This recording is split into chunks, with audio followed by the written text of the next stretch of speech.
예, 저희 오늘 처음 들으시는 분은 없죠. 오늘 시간이 없으니까 이 뭐 설립자 소개나 이런 부분들은 좀 간단히 건너뛰겠습니다. 저희 회사는 HEM 파마라는 회사이고요. 저희는 지난 7년간 아메이, 글로벌 아메이와 함께 이 마이크로바이옴 시장을 선점하기 위해서 아메이와 함께 열심히 연구를 해왔고, 저희가 출시한 지는 얼마 안 돼서 뭐 되게 최근에 했나 보다 생각하시겠지만, 아메이와 함께 이 마이랩 출시를 위해서 연구를 한 게 벌써 7년, 8년이 되어 갑니다. 그래서 저희는 위렐름 홀자펠 교수님과 저 둘이서 같이 창업한 회사이고요. 여러분이 사용하시는 마이랩이라고 하는 플랫폼은 그 플랫폼이 안착되기까지 저희가 한 2007년도부터 연구 시작해서 제가 상을 처음으로 받기 시작한 게 2011년이고 출시가 2022년이니까 사실은 15년 이상 준비하던 것들이 아메에서 출시하게 된 게 지금 현재 여러분이 쓰시는 마이랩이라고 하는 플랫폼입니다. 마이랩의 의미하는 바에 대해서 좀 더 설명을 드릴게요. 그래서 먼저 시작할 때 이 이야기를 드리고 싶어요. 도대체 이 바이오 헬스케어가 가는 방향이 무엇입니까? 이 아메이 뉴트릴라이트, 저희가 사는 것, 이 모든 것이 바이오라고 하는 영역 안에 있는데, 저희의 지금의 흐름이 어디로 가고 있습니까? 라고 물으신다면 저는 이렇게 이야기하고 싶어요. 일단, 사람의 욕심에 끝이 없다. 사람의 욕심에는 끝이 없다. 50년대, 60년대. 와, 우리가 진짜 거렉이랑 흑사병이랑 골고리만 없어도 이 세상 살만하겠다. 그게 70년밖에 안 됐고요. 그러고 나서, 와, 우리가 사일런트 킬러, 뭐죠? 소리 없는 살인자, 심장마비. 심장마비에 대한 두려움만 없어도, 야, 내가 두 발 뻗고 살겠다. 1970년대죠. 이제 더 이상은 그런 병으로 돌아가시는 분들, 결핵으로 주변에 돌아가신 분 없으시죠? 주변에 혹시나. 심장마비, 뭐 혈압약 요즘에 하루치 50원도 안 해요. 혈압약 하나에. 혈압약, 중성지방 뭐 그런 거 맘만 먹으면 문제도 아니죠, 이제는. 그 다음은 뭐 에이즈였죠. 저희 바이오의 히스토리를 보면 에이즈, 불치병. 이제는 치료제가 다 있죠. 이제는 그걸로 죽지도 않아요. 그 다음에 등장한 것이 암이죠. 그때는 사람들이 정말 두려워했죠. 사일런트 킬러죠, 정말로. 같이 회사에서 일하고 있다가 옆에 있는 동료가 야, 너 얼굴색이 좀 거무죽죽해. 병원 좀 가봐. 간암 3기, 대장암 3기 이런 일들이 비일비재하던 때가 20년밖에 안 지났어요, 여러분. 20년도 채 안 됐습니다. 근데 이제는 암도 완치율이 85%가 넘어가기 시작했어요. 사실은 지금까지 정복했던 질병들처럼 결국은 암도 다 정복이 될 거라고 과학자들이 이미 예견하고 있습니다. 이제 저희가 콜드 캔서라고 하는 정복하지 못하는 암은 몇 개 남아있지 않아요. 비소세포 폐암이라든지 난소암이라든지 몇 개 없습니다. 근데 그럼 우리는 어디로 달려가고 있나? 이제 마음만 먹으면은 사람들 오래 살게 살려두는 거는 일도 아니에요. 사실은 의사들 말로는 이제 재수 없으면 200살까지 산다고 하는 시대가 열리기 시작했습니다. 근데 왜 재수 없으면 200살까지 산다? 퀄리티 오브 라이프가 없기 때문이에요. 사람의 욕심은 다 어디로 가고 있느냐? 이제 오래 사는 거는 아무나 다 한다. 근데 내가 그 오랜 기간 동안 건강하게 살 수 있느냐가 이제는 핵심으로 가고 있는 세상이 되겠습니다. 그러다 보니 이제는 사람의 목숨을 살려두는 의학이 아니라 이제는 건강하게 사람이 오래 살 수 있는 이 헬스케어라고 하는 이 영역이 훨씬 더 큰 시장으로 시작이 되고 있어요. 이 시장이 전부 다 현재, 제가 볼 때는 헬스케어라고 하면은 헬스케어 영역이고, 무엇보다도 아메이를 향해서 쏟아져 내려오고 있다라고 저는 생각을 해요. 왜냐? 마지막에 제가 결론으로 말씀드리겠지만, 한 사람의 건강, 퀄리티 오브 라이프를 책임져 줄 수 있는 플랫폼은 데이터베이스 안에서밖에 나올 수가 없습니다. 그거는 제가 이따가 좀 더 설명을 드릴게요. 그래서 이제는 단순히 오래 사는 것이 아니라 건강하고 의미 있게 사는 게 중요한 시대가 되기 시작했고, 사람들의 욕심이라고 하기엔 좀 무리수지만 욕심이 여기까지 온 거죠, 이제. 그리고 그러다 보니 이제는 아메이의 세상이 열리기 시작했다라고 저는 생각을 합니다.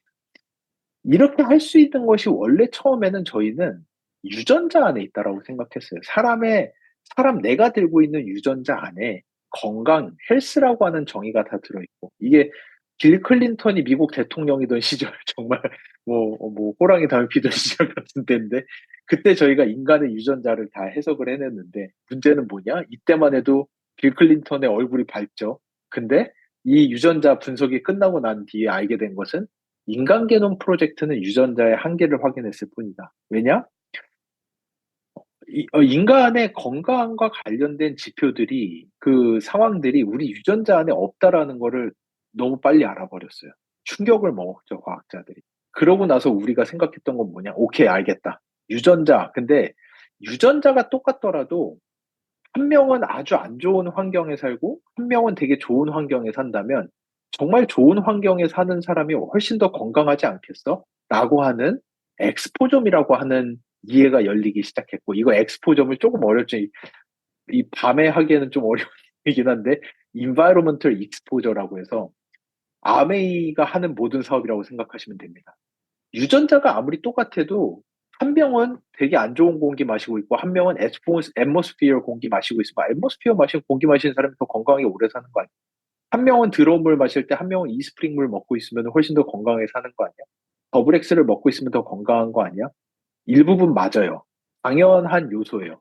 근데 이 두 가지로서 건강이 다 정의된다라고 하면은 솔직히 얘기해서 한국, 미국 같은 데서는 아픈 사람 아무도 없어야 돼요. 이거 뭐 그게 아닌 거죠. 그러고 나서 근데 제가 정말 놀라운 거는 이 익스포점에 대한 연구만 하더라도 이 엑스포점이라고 하는 건 뭐 화학 물질 먹는 거, 오염, 인스턴트 모든 것들이 포함이 되는데 아메이가 지금으로부터 10년도 더 전에 2014년에 이미 스탠포드대에다 1,000만 불이라고 하는 천문학적 돈을 주면서 엑스포점 연구를 이미 시작했어요. 저 시절은 2014년에는 아직도 과학자들도 유전자 들고 낑낑 매고 있고 엑스포점이라는 것은 생각은 하고 있지만 심지어 연구도 하기 어렵다라고 생각할 그 시절에 이미 아메이는 1,000만 불이라는 돈을 쓰면서 이 엑스포점을 연구하기 시작했고 그게 그 유명한 여러분들이 아시는 쌍둥이 연구들입니다.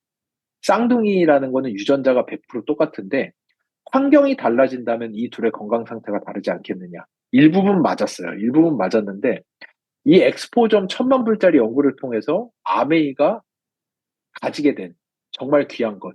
일부 맞다. 그리고 또 하나 엑스포점이 다가 아니더라. 유전자 100% 똑같고 둘 다 좋은 거 써도 한 명은 아픈 사람들이 꼭 나오더라. 거기에서부터 아메이가 얻게 된 것이 무엇이냐? 바로 마이크로바이옴입니다. 이 세 가지의 조화 안에서 헬스라는 것이 정의가 된다라는 것이 아메이가 그 어떤 기업보다도 먼저 알고 갈 수 있었던 거는 아깝지 않은 이 1,000만 불을 스탠포드와 함께 사용했기 때문에 다른 과학자들은 여기서 꿈을 보고 있을 때 아메이는 먼저 미리 결론을 봐버린 거죠. 엑스포점 다음은 결국은 마이크로바이옴까지 이 3박자가 맞아야지만이 이 안에서 한 사람의 건강이라는 것이 정의가 된다라는 것을 아메이는 정말 빠른 시기에 알았고 그래서 그 누구보다도 먼저 마이크로바이옴에 대한 기술을 찾기 시작했던 게 아메이라는 곳이 여러분들이 자부심 가지셔도 된다라고 제가 말씀드리는 거예요. 아메이는 그 어느 곳보다도 높은 수준의 사이언스를 한 국가 연구기관보다도 훨씬 더 빠른 시기에 이미 들어가서 하고 있는 게 아메이의 과학입니다. 지금 이 순간에도 여러분이 상상하는 것 이상으로 아메이의 사이언스는 레벨이 높아요. 그 부분은 여러분들이 아시면 좋을 것 같아요. 그런 다음에야 이런 연구들이 나오기 시작했죠. 이게 봤더니 이 둘이 일란성 쌍둥이인데 같은 집에서 같은 거 먹고 사는 같은 공기 마시고 같은 물 마시면서 같은 밥 먹고 사는데 한 명은 초고도 비만이 되고 한 명은 마른 상태예요. 유전자도 똑같아, 엑스포좀도 똑같아요. 과학자들이 본 거는 이 비만인 사람의 마이크로바이옴을 쥐한테 이식하면 쥐가 비만이 되고 마른 사람의 변을 마이크로바이옴을 쥐한테 이식했더니 똑같은 거 먹고 사는 쥐들이 페노타입이 비만과 마른 상태로 그대로 유지되는 걸 보면서 오케이 이거구나. 인바이로먼털 팩터뿐만 아니라 마이크로바이옴이라는 것이 같이 합쳐져야지만 이 건강에 대해서 우리가 이해를 할 수 있구나라는 걸 알게 됐고 이 마이크로바이옴을 쥐들한테 이식을 하기 시작하면서 마이크로바이옴 때문에 걸리는 병들을 차분히 다 이해하기 시작한 것들이 최근에 대두되는 이 많은 질병들.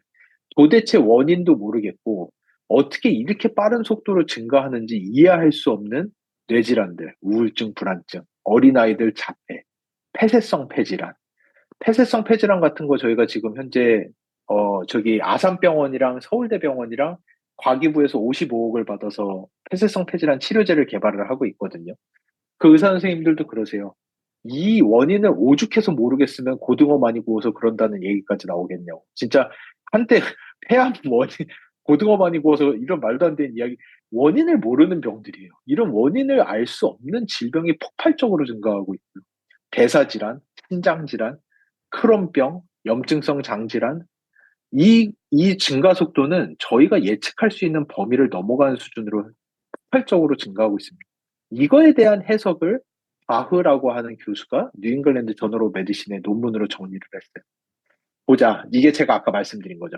우리가 50년대에 호암 마마와 같이 두려워하던 결핵, 간염, 볼거리, 홍역, 루마틱 피버 이런 질병 이제는 더 이상 찾아볼 수가 없다. 왜냐? 우리가 그동안 개발한 그 무수히 많은 4세대까지 나와 있는 수백 종류의 항생제와 항바이러스제들을 사람들이 캔디 까먹듯이 먹으면서 이런 병이 걸리려면 미생물이 있어야 되는데 미생물 자체가 몸에 남아있지 않으니 이런 병은 이제 걸릴 일도 없고 이걸로 죽을 일도 없는 세상이 돼버렸는데 우리 몸 안에 있는 미생물들을 다 없애버리고 나니까 예전에는 상상조차 할 수 없었던 질병들이 폭발적으로 증가하기 시작하는데 대부분이 뇌질환, 공황증, 불안증, 자폐증 이것이 다 저희가 이야기하는 뉴로 인플라메이션이라고 하는 뇌신경 염증에서부터 촉발되는 뇌질환들이에요. 우리가 염증 반응이 몸에서 아주 저농도로 지속적으로 일어나는 것을 저희가 만성염증이라고 하는데요. 이 만성염증의 원인이 저희 장이라는 거는 제가 좀 이따 설명을 할게요. 이 만성염증이 우리 뇌로 가가지고 뇌세포들을 지속적으로 데미지를 줄 때 나타나는 현상들이 우울증, 불안증, 공황증, 어린아이들 행동학적 문제, 자폐증 이런 것들이란 거는 논문으로 이미 다 정리가 되어 있습니다. 이런 질병들의 증가 속도를 우리가 감당할 수 없다. 또 하나 당 주변에서 일어나는 이 염증성 장질환들, 천식, 다발성 경화증, 자가면역 질환들이죠. 이 미생물들이 다 사라지고 나니 처음으로 우리가 볼 수 있는 게 우리 몸의 면역 체계가 고장이 나더라. 우리 몸의 면역 체계가 고장 나면서 생기는 이 무수히 많은 질병들이 감당이 안 된다라는 거죠. 이게 왜냐? 우리 몸의 면역이라고 하는 거를 제가 여기서 이제 저번으로 이어서 하고 싶었던 이야기. 면역이란 도대체 무엇이냐? 면역이라는 거는 우리 몸을 보호하기 위해서 우리 몸에서 가지고 있는 면역세포들이라는 건 군인이에요. 군대들인데, 이, 어, 예전에는 그냥 면역력이 높아요. 면역력이 세요라고 하면 다 좋은 거라고 생각을 했어요. 하지만 최근에 과학자들이 일관되게 하는 이야기는 뭐냐? 면역력이 마냥 세기만 하면은 더 큰 문제다. 이런 거죠. 면역세포는 군인들이에요. 태어날 때부터 총을 들고 태어나는 다른 세포를 공격해서 죽일 수 있는 군인들이 면역세포예요. 근데 예를 들어서 우리나라의 군인들이 100만 명이 서울 시내로 들어왔는데 다 장님이라고 생각해 보세요. 어떻게 될까요? M16을 들고 장님이에요. 100만 명의 군인이. 그럼 큰일 나는 거예요, 정말로. 총을 어디다 쏠지 모르는 거죠. 그게 면역력이 무작정 세기만 하고 면역세포들이 눈이 없고 면역세포가 똑똑하지 못했을 때 생기는 대표적인 현상. 그래서 이 면역세포가 내 몸을 갑자기 공격하기 시작하는 것들이 여기 있는 이런 현상들, 다가 면역 질환들이라고 저희가 부르는 것들이. 그래서 그러면 이 면역세포를 어떻게 하면 우리가 똑똑하게 해줄 수 있는가? 솔직히 말씀드리면은 어린 나이가 제일 중요해요. 16세 이전에 마이크로바이옴을 어떻게 조절하는지가 가장 중요해요. 왜냐?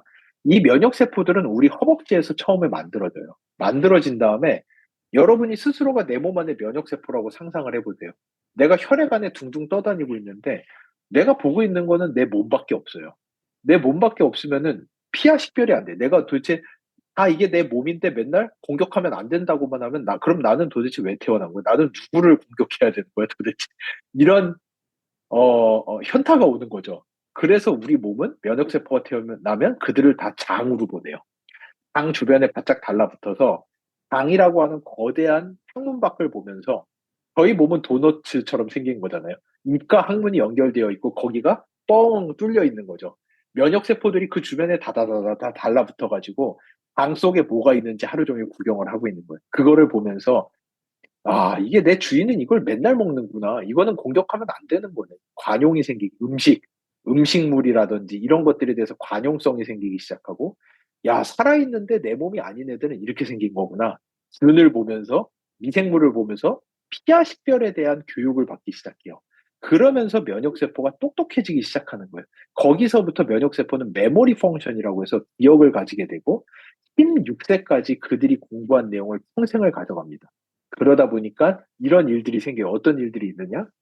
마이크로바이옴 테스팅을 하거나 저희가 간혹 보면은 예상외로 80세가 넘어가신 분들은 말도 안 되게 건강하신 케이스들이 종종 나와요.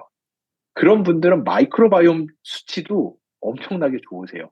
이런 분들은 어린 나이 때 항생제나 타이레놀 같은 약을 구경하기도 쉽지 않은 시골에서 사셨던 80세가 넘어가신 연세 많으신 분들은 지금까지도 의외로 무척 정정하신 분들이 많아요.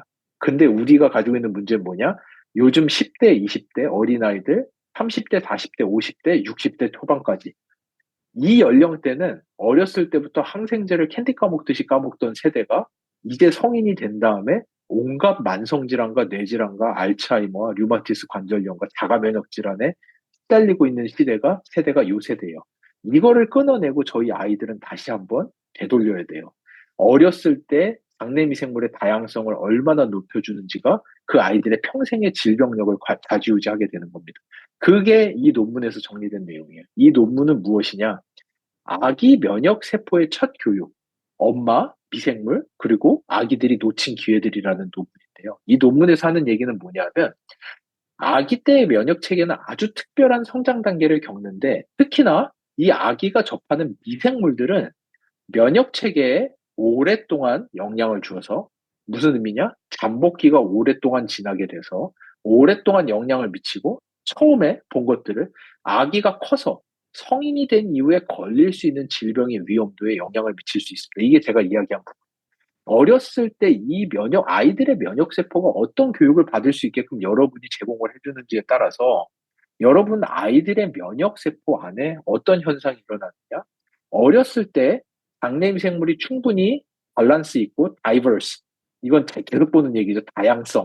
다양성이 높은 아이들은, 이 어렸을 때 높은 과정을 지나가는 아이들은 헬시 이뮨 임프린팅, 건강한 면역 체계가 그 아이들의 몸에 각인이 되게 되고 성인이 된 이후에 건강하다.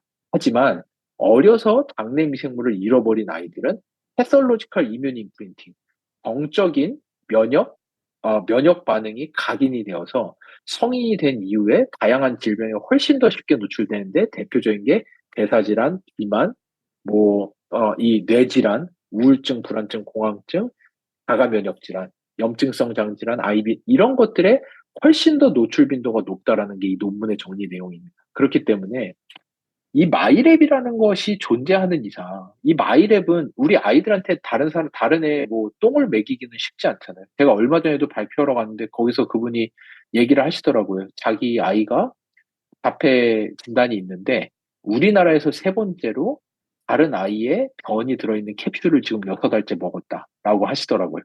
근데 이제 얼마나 호전되는지는 보고 있는 상황인데, 자폐 같은 현상들도 지금 전 세계적으로 유일한 솔루션이 건강한 아이의 변을 캡슐에 넣어서 먹는 거라고 이야기를 하고 있는 상황이에요. 그 정도로 장내 미생물의 다양성만 높일 수 있다라고 하면은 다른 아이들의 똥을 캡슐에 넣어서 먹이는 것도 서슴지 않는 상황인데, 그거 얼마나 비싼지 아시나요? 그 똥 캡슐이? 제가 알기로 그거 한 번 시술하는데 600만 원이 넘어요. 그거 한 번 시술에. 22만 원짜리 마이랩은 일도 아니에요, 솔직히. 그 똥 안 먹고서도 장내 미생물의 다양성을 높일 수 있는 솔루션을 글로벌 아메이가 수십 년의 연구를 10년이 넘는 그 엑스포저, 아까 말씀드린 스탠포드 1,000만 불, 저희 회사에 수백만 불, 그동안에 한 연구 해가지고 개발해서 드렸는데, 이거를 안 한다라는 것 자체가 사실은 말이 안 되는 거예요. 이 과정을 안다면. 그게 이 마이크로바이옴이 가지고 있는 면역에 대한 비밀, 첫 번째입니다. 그리고 또 하나는 뭐가 있느냐? 어떻게 마이크로바이옴이 우리 몸의 면역에 그렇게 깊숙이 관여를 합니까? 라고 하는 거에 대해서 이제 두 가지인데요. 하나는 우리 몸의 면역세포의 교육. 제가 방금 말씀드린 부분이에요. 그래서 요거는 이게 있어요.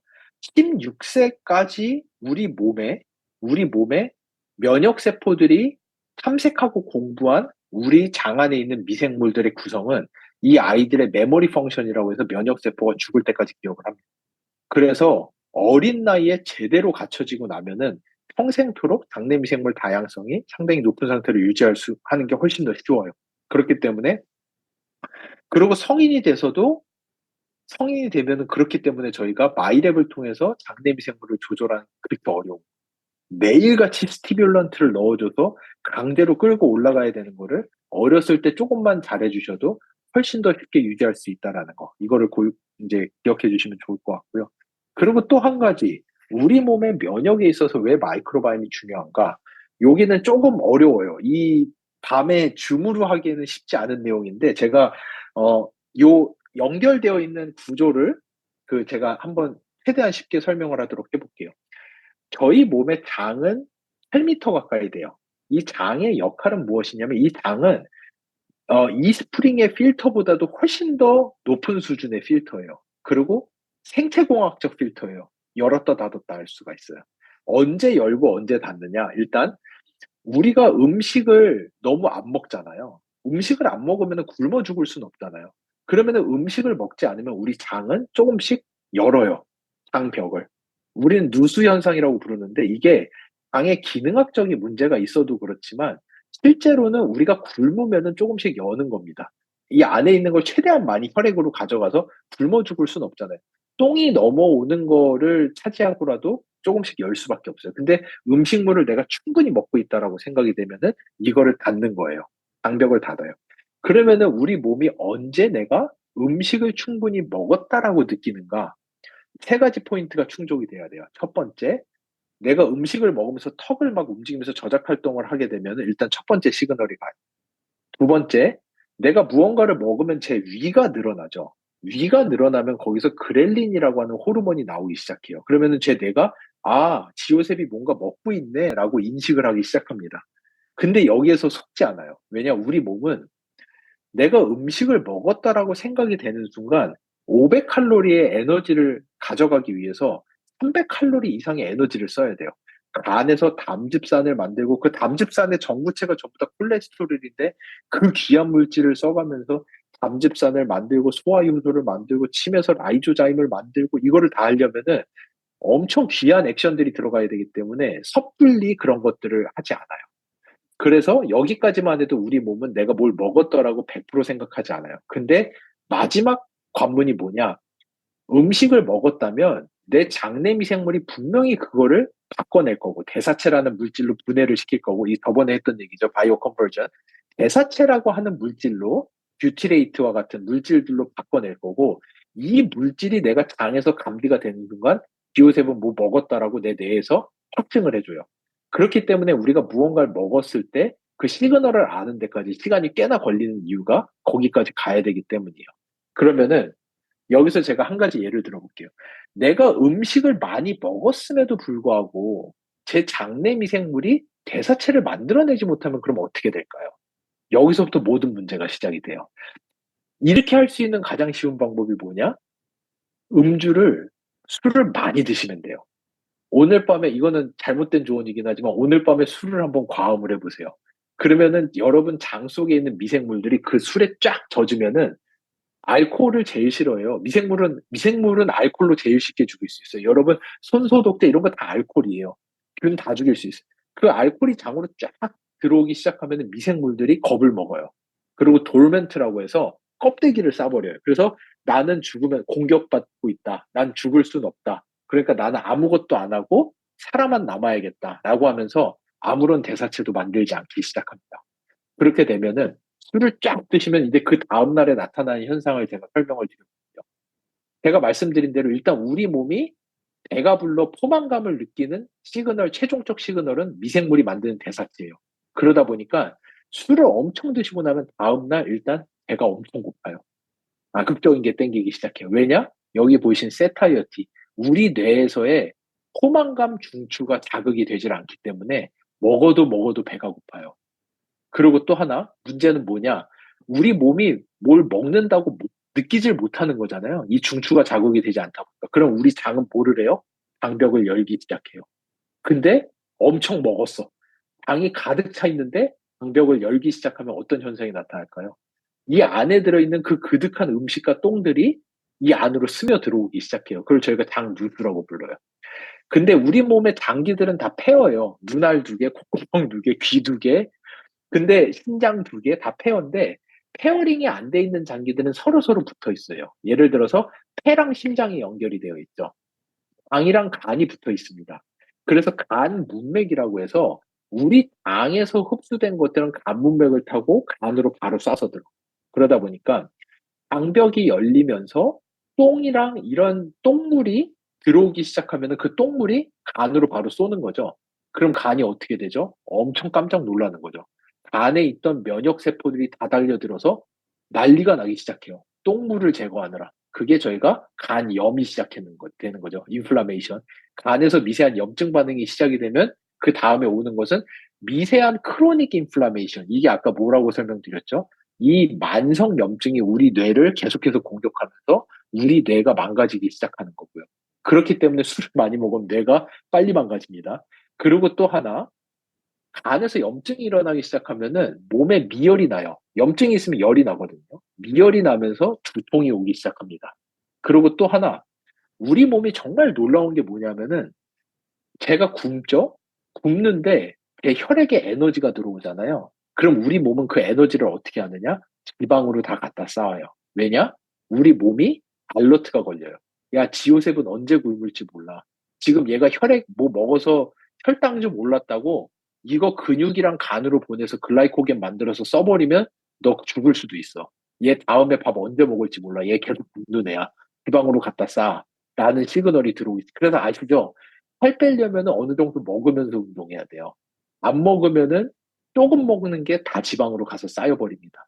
그게 우리 몸의 메커니즘이에요. 그래서 이게 딱 술 먹은 다음 날의 현상을 제가 여기까지 얘기한 걸 정리를 해드릴게요. 배가 엄청 고프고 자극적인 게 엄청 땡기는데 먹어도 배가 고픈데 미열이 나면서 두통이 있는데 살은 엄청 찌는데 근육에 힘은 1도 안 들어가요. 그게 딱 술 먹은 다음 날의 현상이라고 이해를 하시면 됩니다. 이게 지속적으로 가면은 똥물이 계속 들어오면서 간에서 염증이 지속되면은 면역세포들은 지방을 많이 끌어다 써야 돼요. 그러다 보니까 간에서 지방이 끼기 시작해요. 그게 지방간으로 가는 거고 온갖 대사질환의 촉발점이 되게 됩니다.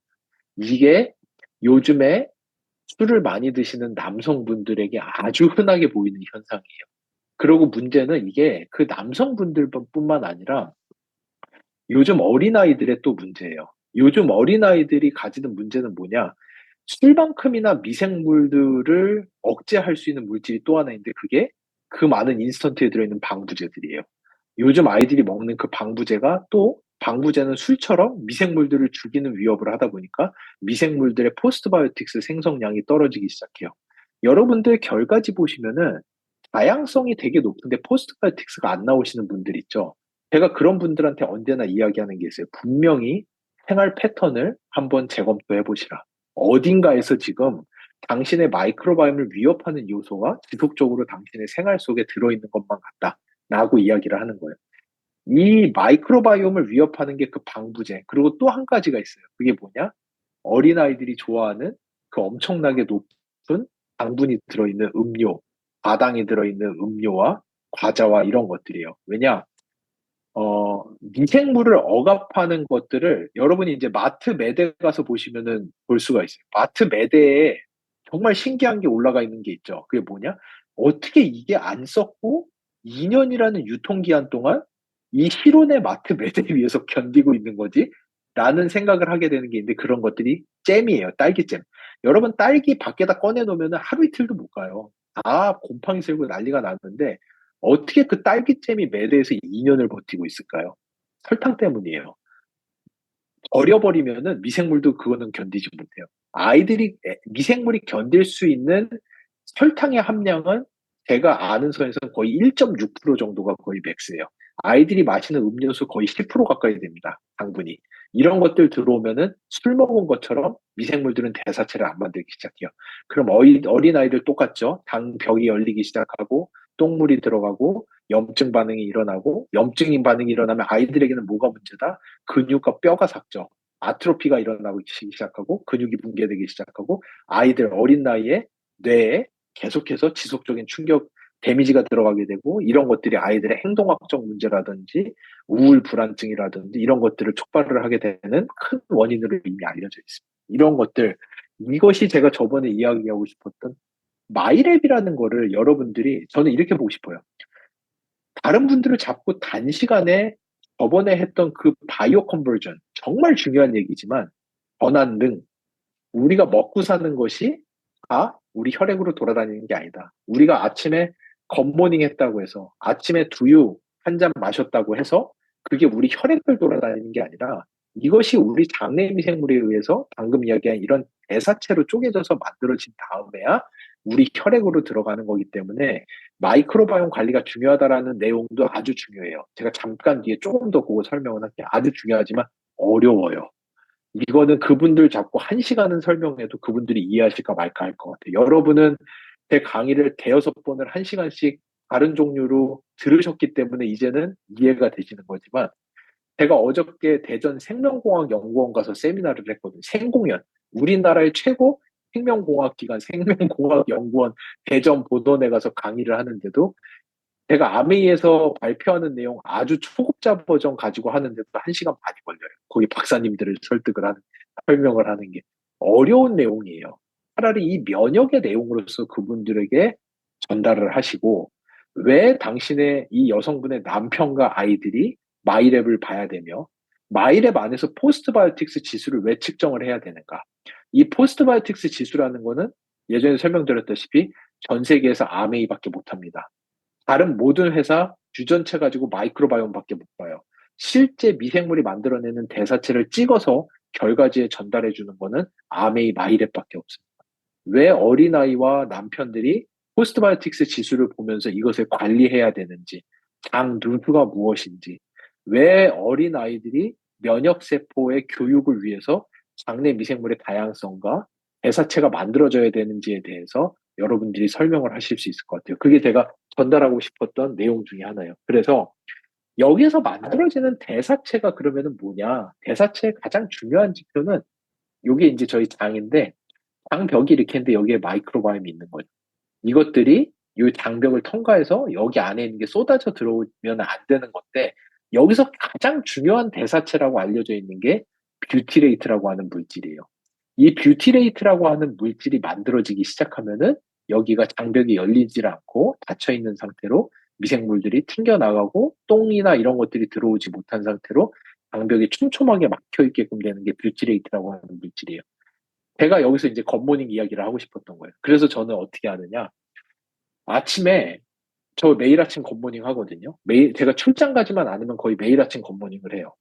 제가 저는 그러니까 제가 아침에 배가 고픈 날과 배가 고프지 않은 날이 있어요. 전날 회식을 한다든지 제가 사업적으로 미팅이 많다 보니까 전날 어쩔 수 없이 술을 많이 먹고 막 마이랩 엄청 먹고 막 엔자임 바이오 먹고 잤다. 그럼 다음날 그득하잖아요. 어쩔 수가 없잖아요. 그런 날은 제가 겉모닝을 할 때 아침에 바나나 두유를 안 넣어요. 배가 고프다. 그러면은 바나나 3분의 2개 플러스 왜 3분의 2개 왜 3분의 2개를 정량이냐고 물어보셔서 정량이 아니에요. 원하시는 대로 넣으시면 되는데 저는 왜 바나나 3분의 2개를 쓰냐면은 제가 새벽에 이거를 블렌더로 갈아 먹어야 되는데 블렌더만 돌리면 저희 개가 너무 짖어요. 온 가족을 다 깨우는 거예요.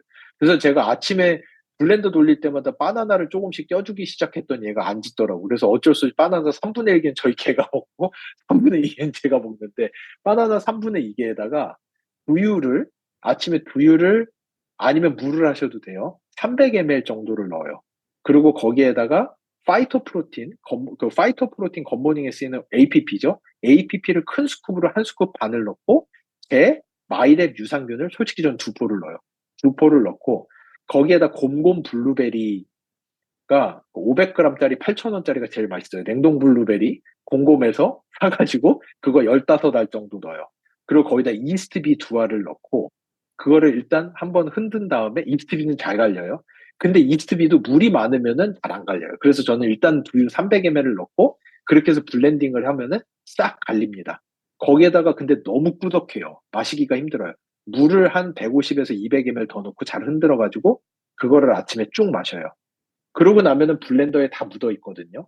여기다 물 300ml를 채운 다음에 잘 흔들어 가지고 더블엑스랑 오메가3랑 밀크시슬이랑 쭉 해가지고 딱 다 먹어요. 그게 제 아침이에요. 저는 아침에 7시 이전에 그거를 먹은 다음에 최대한 제가 점심은 오후 2시 이후에 먹으려고 해요. 왜냐? 그 시간, 제가 겉모닝을 한 때부터 점심을 먹는 데까지의 시간이 제 당내 미생물이 저를 위해서 제약회사를 엄청나게 돌리는 시간이 돼요. 왜냐? 얘네들이 저를 위한 뷰티레이트를 포함하는 엄청난 약을 만들 수밖에 없는 원료밖에 제가 안 줬거든요. 겉모닝이라고 하는. 그거를 넣어놓고 왜냐, 우리 마이크로바이옴도 굶어 죽을 수는 없어요. 근데 제가 이미 밤새 자면서 아무것도 안 먹었잖아요. 미생물은 사람보다 더 오래 견디기가 어려워요. 얘네들의 사이클은 6시간에서 12시간 사이클이에요. 그러니까 제가 밤에 자면서 12시간 정도 굶었다. 그럼 얘네는 난리가 나는 거예요. 그러면 그때 설탕이고 뭐고 눈에 띄는 게 없어요. 겉모닝, 막 블루베리, 뭐 파이토프로틴 엄청 어려운 것만 다 넣어줘도 얘네는 그거를 강제로 돌리면서 저를 위한 약을 만드는 게 그 시간입니다. 제일 중요한 시간대예요. 이것만 하셔도 포스트바이오틱스 지수를 충분히 잘 올리실 수가 있어요. 예. 그래서 이게 이제 제가 전환능가 요거를 설명을 드렸는데 여기에서 근데 문제는 뭐냐? 여기서 제가 이제 바이오 컨버전으로 살짝 넘어가 볼게요. 요 내용들은 제가 예전에 했던 거지만 여기서 잠깐 하자면 아침에 굿모닝을 하는데 사람들이 반으로 나누는 게 제일 큰 문제예요. 반응자와 비반응자. 저는 반응자예요. 왜냐? 겉모닝 안에 들어가 있는 것들을 충분히 유기산과 약과 같은 물질로 싹 전환해가지고 깔끔하게 흡수를 해낼 수 있는 저는 반응자이고요. 근데 문제는 이 겉모닝을 하면은 이거를 유기산으로 바꿔가지고 흡수를 하지를 못해서 가스만 엄청나게 나오시는 분들을 저희가 비반응자라고 부릅니다. 이 현상은 저희가 논문으로도 정리가 잘 되어 있어요. 이게 2023년에 나온 논문인데요. 딱 요 표로 보시면 돼요. 이게 논문에서 어떻게 폴리사카라이드 탄수화물, 설포 컨테이닝 아미노 애시드 이게 단백질입니다. 이것들을 먹었을 때 단백질을 먹게 되면 일단은 향이 떨어져 나가면서 저희의 장내 미생물들이 처음에 만드는 건 전부 다 가스예요. CO2, 수소, 황화수소, 메세인. 근데 여기에서 넘어가야 돼요. 여기에서 아세토젠과 메타노젠이라고 하는 엄청나게 다양한 종류의 미생물들이 있는 사람은 넘어가서 아세테이트라는 유기산이 만들어지기 시작하고 이 아세테이트가 돌면서 아세틸 COA, 크로토놀 CO에서 뷰티릴 COA, 방금 제가 말씀드린 뷰티레이트라는 물질까지 넘어가기 시작합니다. 이 물질만 나와도 일단 엄청나게 건강한 물질이 쏟아져 나오는 거예요. 근데 여기까지 와버리죠? 그럼 여기다가 짝대기 하나 붙으면 그게 감마 아미노 체인이 붙으면 감마 아미노 뷰티릭 애시드예요. 가바라는 물질 나오죠. 신경안전 물질 나오죠. 에콜 나오죠. 세로토닌 나오죠. 멜라토닌 나오죠. 다 시작되는 거예요. 근데 여기를 못 넘어간다? 그러면 하루 종일 방구밖에 안 나와요.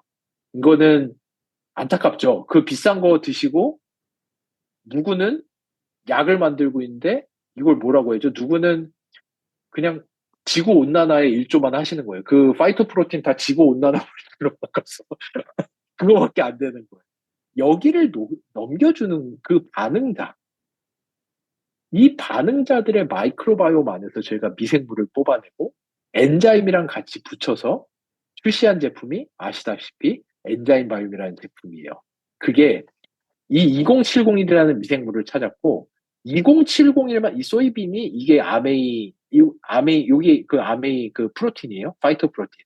아메이 파이토프로틴이 일반적으로 분해되는 게 1이라면은 이 미생물만 써도 3.6배가 증가를 해요. 근데 저희는 이거를 최적화하기 위해서 여기에 궁합이 맞는 효소까지 붙였을 때 4.5배가 흡수율이 넘어가는 비율이 증가한다라는 거를 특허로 내고 검증해서 출시한 제품이 이 엔자임 바이옴이라고 하는 제품입니다. 이런 기술력은 어느 회사도 가질 수가 없어요. 이런 기술력은. 왜냐? 아메이는 여기를 어떻게 가고 있느냐? 이 피마스라는 기술과 아메이가 가지고 있는 이 엄청난 제품 개발 능력. 그리고 또 하나, 솔직히 말씀드리면 엄청난 돈과 배포.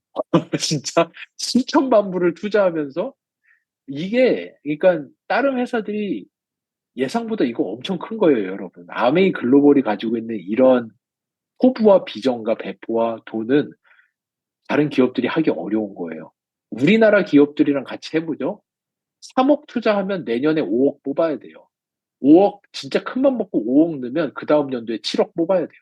마이랩이나 파이토바이옴 같은 제품이 나올 수 있는 구조 자체가 안 돼요. 아메이는 스탠포드랑 1,000만 불 이게 상상이나 가세요?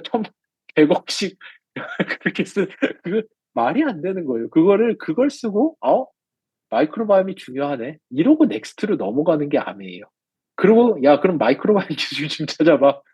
저희 찾아서 오케이 하고 수백만 불을 또 투자하고 자동화를 다 깔고 거기에다가 이 1세대, 2세대 기술 다 붙여가지고 이게 그 아까 말씀드린 이 포스트바이오틱스 지수라는 게 2세대 기술이잖아요.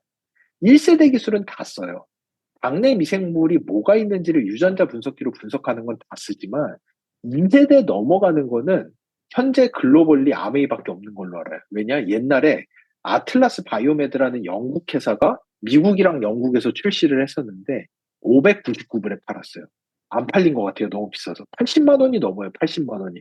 근데 저희가 그거를 아메이가 저희한테 다른 회사가 1세대 하나 쓰는 다른 회사가 20만 원 정도 하니까 22만 원에 만들라고 가스라이팅을 당한 거예요. 7년 동안 저희가 2015년에 투자받기 시작해서 저희는 그 다음 연도에 마일에 출시하는 건 줄 알고 신나가지고 시작했다가 2세대 기술까지 붙였는데 다른 회사랑 같은 가격에 팔라고 하는 거를 만들어낸 거예요. 그 과정을 아메이가 수백만 불을 투자하고 자동화 장비를 다 깔면서 여러분들이 그 가치를 아시면 좋을 것 같아요. 이 2세대까지 하는, 아까 말씀드린 그 중요한 포스트바이오틱스 하나를 찍어내는 기술이 얼마나 어려운 건지. 근데 거기다 덧붙여서 3세대 기술까지 해서 개인 맞춤형으로 장내미생물의 다양성을 높이라는 거. 이 프로젝트가 마이랩이라는 프로젝트고요. 이거를 통해서 결국은 또 거기서 어떤 비전으로 넘어가느냐? 이 전반적 반응도 개선의 마이랩 플랫폼에서 만들어지는 8만 건이에요. 이번 달 기준으로 8만 건이라고 하는 데이터베이스를 중심으로 여기서 말씀드린 반응자와 비반응자의 차이를 가려내기 시작하고 반응자가 가지고 있는 미생물을 비반응자에다 이식하기 시작하는 이 세계가 전 세계 가장 큰 헬스케어의 가장 큰 언맷 니즈, 헬스케어계의 가장 큰 숙제. 왜 이 제품이 누구는 듣고 누구는 안 듣나요? 라고 하는 극복할 수 없는 가장 큰 숙제를 최초로 극복해내는 게 아메이의 엔자임 바이옴이라는 제품이에요. 이런 식으로 이 데이터베이스 안에서 그로잉 레프터에서 저희가 엄청나게 많은 걸 보고 있어요. 이번에 에콜 특허도 나갔고요, 저희. 정말 많은 거를 보면서 준비하고 있습니다. 이게 아메이가 가지는 파워라고 저는 생각을 해요. 여기서 이제 그, 벌써 58분이네요. 결론을 내자면, 어, 제가 그 예전에 인천에서 살짝 발표했던 내용이죠. 아메이가 가지고 있는 일단 8만 건이라는 데이터베이스가 가지는 의미가 뭐냐면은 아시다시피 이 마이크로바이옴의 데이터베이스를 모으면서 반응도에 따른 미생물을 찾아내고 한 사람의 미래를 예측하는 알고리즘. 이 퀄리티 오브 라이프라는 거는 이 사람이 몇 년 뒤에 어떤 병이 걸릴지를 이미 아는 자들만이 만들어낼 수 있는 결과예요. 그 미래를 예측하는 알고리즘을 만들 수 있기 때문에 미국의 국립보건원이 2007년 빨리 시작했죠. 10년 동안 1조를 부어서 1년에 3천 개씩 모았어요. 미국이. 그래서 3만 개가 넘는 DB를 모았고 아메이 이전에 가장 큰 DB였어요.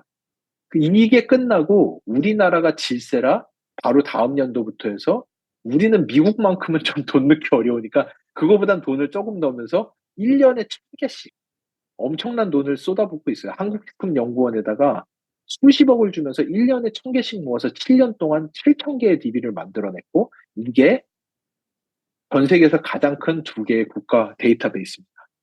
여러분의 아메이가 저번 달에 6,000개를 모았어요. 한 달 만에 6,000개. 이게 무슨 의미인지 아시나요? 우리나라 식품연구원이 6년 동안 모은 걸 한 달 만에 모은 거예요, 아메이가. 이거는 이 아메이가 가지고 있는 네트워크라고 하는 구조가 아니고서는 나올 수가 없는 파워예요. 근데 이 파워가 의미하는 바가 뭐냐? 제가 예전에 한번 설명했죠. 결국은 제가 10년, 15년 전에 유튜브가 이렇게 클 줄 알았으면 저 그때 투자 많이 했을 거예요, 아마. 그때 유튜브에도 투자 많이 했을 것 같아요. 클 줄 알았어요. 그때 제가 유튜브를 얼마나 무시했던지, 제 대학생 때 뭐 UCC 컨테스트, 유저 크리에이티드 컨텐츠 뭐 이런 거 할 때, 야, 그 쓰레기 같은 걸 누가 보냐? MBC 여명의 눈동자 봐야지. 야, 이게 말이 되냐? 이런 얘기 하고 있었어요, 저도 사실은. 어, 근데 이거는 지금은 TV 아무도 안 봐요, 솔직히. 다 OTT 유튜브잖아요. OTT 많이 보죠. OTT도 많이 보죠. 그러면 도대체 TV와 OTT의 차이가 뭘까요? 그 다음 또, 제가 쿠팡이나 아마존 이렇게 클 줄 알았으면 저 진짜 많이 했을 거예요. 근데, 신동빈 회장 쿠팡 내년 망한다 그러고, 뭐, 신세계, 아유, 웃기고 있네, 이러고 있었는데, 이번 연도 흰색의 백화점, 이마트 다 포함해서 매출 31조, 쿠팡 40조 넘었습니다. 이 상상을 초월하는 속도로 성장을 하고 있어요. 이 모든 OTT, 유튜브, 쿠팡, 아마존, 이 뒤에 뭐가 있느냐? 데이터베이스예요. 결국은 데이터베이스예요. 이 데이터베이스가 의미하는 바가 뭐냐? 제가 옛날에 경영학에서 배운 가장 심플한 이론이에요. 사람들은 자기가 원하는 걸 산다. 근데 그 사람들이 가장 원하는 게 무엇인지를 알려줄 수 있는 게 그 데이터베이스 안에 다 들어있어요. 그 비밀. 근데 바이오 헬스케어는 왜 아직도 못하느냐? 솔직히 말씀드리면 사람들이 원하는 거를 사는데 자기가 뭐를 원하는지 정확히 모른다는 게 제일 큰 문제예요. 왜냐? 자신의 미래를 모르기 때문에. 내가 무슨 병이 걸릴지 모르기 때문에 내가 원하는 게 뭔지를 몰라서 바이오와 데이터베이스가 아직 합쳐지지 못한 거지 지금 오고 있어요. 아메이가 그 선두주자예요. 아메이가 가지고 있는 이 데이터베이스를 가지고 너 비반응자야. 너 몰랐지? 너 이런 거 먹어봐야 소용없어. 너 3년 뒤에 걸리는 병의 비율이 지금 어떻게 나오고 있는 줄 알아? 내가 너의 라이프를 바꿔줄게. 네가 원하는 게 뭔지 너도 모르지. 네가 뭐가 필요한지 내가 알려줄게. 이 데이터베이스가 섞인 바이오 헬스케어라고 하는 거는 미디어나 리테일, 뭐 유튜브나 쿠팡 규모하고는 비교조차 할 수 없을 정도로 큰 영역이에요. 바이오 헬스케어는 우리나라 GDP의 25%에 가까운 부분을 차지하는 영역이라는 걸 여러분들이 아셔야 돼요. 어마무시한 그 웨이브가 여러분 앞에 바로 펼쳐져 있습니다. 그리고 이거는 저희끼리 하는 얘기가 아니에요. 이거는 그냥 삼자 데이터 안에서도 앞으로 다가오는 뉴트리션, 퍼스널라이즈 뉴트리션 마켓에서의 스타, 가장 스타 그룹에 들어가 있는 게 아메이라는 기업이에요. 이 아메이, 여러분의 아메이가 만들어내는 데이터베이스와 이 데이터베이스가 앞으로 바꿔가는 세상이 어떻게 될지 제가 볼 때, 어, 제가 아까 얘기했듯이 제가 유튜브 이만해질 줄 알았으면 진작에 제 인생을 바쳤을 거고, 쿠팡이 이 정도, 아마존 이 정도 될 줄 알았으면 제가 진작에 인생을 바쳤을 건데, 제가 감히 이야기하건데 여러분 앞에 그거보다 훨씬 더 큰 웨이브가 있고, 여러분이 지금 거기에 탑승해 계시다라는 것을 많이 자랑스러워하셔도 된다라고 저는 이야기하고 싶습니다. 예. 그래서 오늘 제가 못다한 이야기 잘 맞출 수 있게 기회 주셔서 감사하고요. 오늘 헬스케어 4.0 결국은 미래를 예측하여 건강을 지킨다. 반응도를 찾아간다. 그리고 아메이가 이제 유전자, 엑스포좀, 마이크로바이옴. 엑스포좀이 뭐죠? 다 아실 거라고 느껴요, 이제는. 9월 달에 출시하는 마이 웰네스 랩. 그 마이 웰네스 랩이 여러분의 엑스포점을 총괄 관리하는 거예요. 거기에다 이미 마이크로바이옴이 붙여지고 나면은 전 세계에서 가장 파워풀한 한 사람의 건강에 대한 이해도를 아메이가 갖게 될 겁니다. 기대하셔도 좋습니다. 오늘 여기까지 하겠습니다. 감사합니다.